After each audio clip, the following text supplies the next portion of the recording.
very cold this morning, so I am by my fireplace and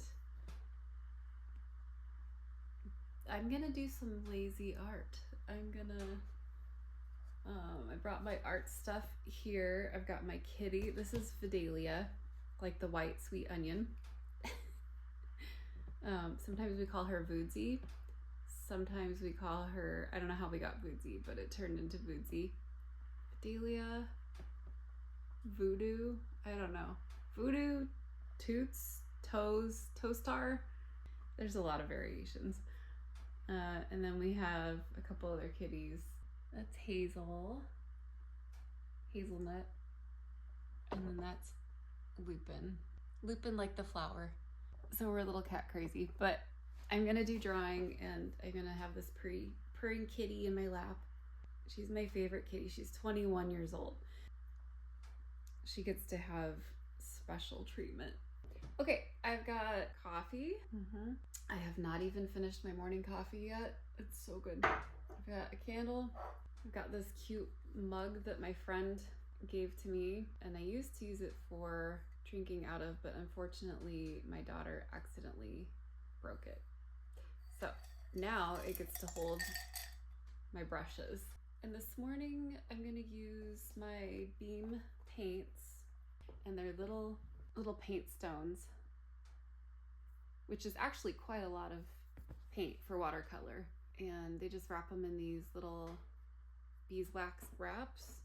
And I found that they're really, really nice for traveling. I got this little tackle box to carry them in, and I just got all a warm and a cool of each color, and then a couple neutrals. And then when you order paints, they also send you a little sample. This is not sponsored, by the way. I just really love their paints. And then I made this little swatch so you can see what they look like. They're all made from natural plants and minerals, so a lot better for you than, you know, all the toxic stuff that can be put into paints. Some of them have like this iridescent quality. I just love them. They're so great. So if you want to try a new type of watercolor, I really recommend them. They're really fun. So the names are really fun too. Butter, poplar, pumpkin, strawberry, turtle belly, which is one of my favorites, rose, grape, spring green, boreal, great ocean, violet, cub brown, and graphite. And they have many more. They also have handmade palettes that you can put the stones into. And they're made from wood, just really beautiful craftsmanship. So check them out if you have not. Beam, B-E-A-M paints. Okay, I do not know what I'm gonna draw or paint today. I decided to just come into this with no expectations. I kind of want to do, like, normally I draw and paint plants and sometimes animals, flora, fauna, Merriweather. Just a little joke. I just kind of want to draw our cabin, but I don't want to do it from a photo or anything. I just want to do it from what I see in my head, and then like do like sort of a little meadow of wildflowers in the front. I do have a little garden right in the front. I'm gonna make it even more like mountain meadow. So we'll see how it turns out. I'm gonna go into this not expecting anything great and just have fun with it. And if I fail, that's okay too. It's practice, and it's fun practice. So I'll just have a good time.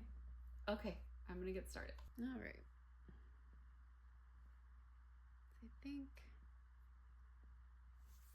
I want to kind of be, it's definitely harder to draw sitting like this in a chair with my cat in my lap. Yeah, this is challenging, Vidalia.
Okay, I had to get my cat off my lap because I forgot to get a towel. It's a little bit more comfortable, although it's not comfortable trying to paint like this. It's a little silly that I keep trying to do this. We'll try it, but I might have to transfer to a table. Let's get some colors in there, and I can already see that that is way too dark. So our house is like a dark chocolate brown with green trim. I wanted it to feel like it was part of the forest, and we live right underneath the redwood trees, so.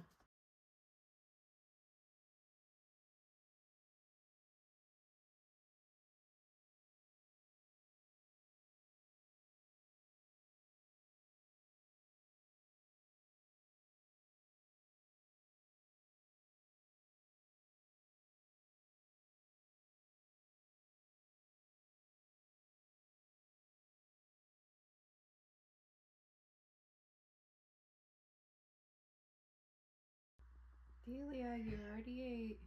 So my cat, I think I mentioned she's 21 years old. She's a little bit senile. If she's not sitting in my warm lap, she thinks that she needs to eat. So I will stand there with her food and she will just forget that she's eaten and be asking for it again. So if you hear her meowing incessantly, don't worry, she's okay. I think I'm just gonna have to ignore it for the moment. Because I literally just took a break and gave her food. And now one of the cats is chasing the other cat. This is definitely the hard part of getting any work done from home. Can anybody else relate? I used to live in a different house that my husband and I rented. The landlord was just not involved and didn't really care what we did. And we thought we were going to be there for a very long time. And so we ended up buying this large shed that had the ability to add electricity to it. It even had like cute little porch lights. Anyway, we brought it to our house and it was really, really hard to get it into position. It was like at the end of the driveway, and oh my gosh, it took like an hour. And the people who brought it, who we bought it from, fortunately had like a bobcat and a skid steer or something, and they were able to like get it underneath this oak branch. Yeah, it was a major undertaking. When we moved, we couldn't bring it with us. Like, that shed is going to be there forever. There's just no moving it. Anyway, it was so great. We used it as a art studio. We had a little like electric fireplace out there, beautiful drywall and a window. And it was so nice because we could go out there and there was no cat hair. Speaking of cat hair, just got something in there. Yuck. We had big leather chairs out there. We had a desk, and all of my art stuff was out there, and I miss that space so much. I know, it's kind of a privileged complaint. I should just be grateful that I had it for the time that I had it. But anyway, one of these days I would like to have something similar where I can just keep my art supplies out. If I'm in the middle of a project, it'd be nice to not have to pick everything up every time I'm done.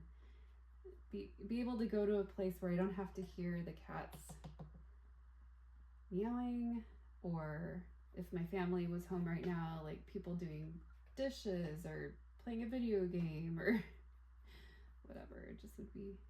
Anyway, future goals. All right, let's add some more color.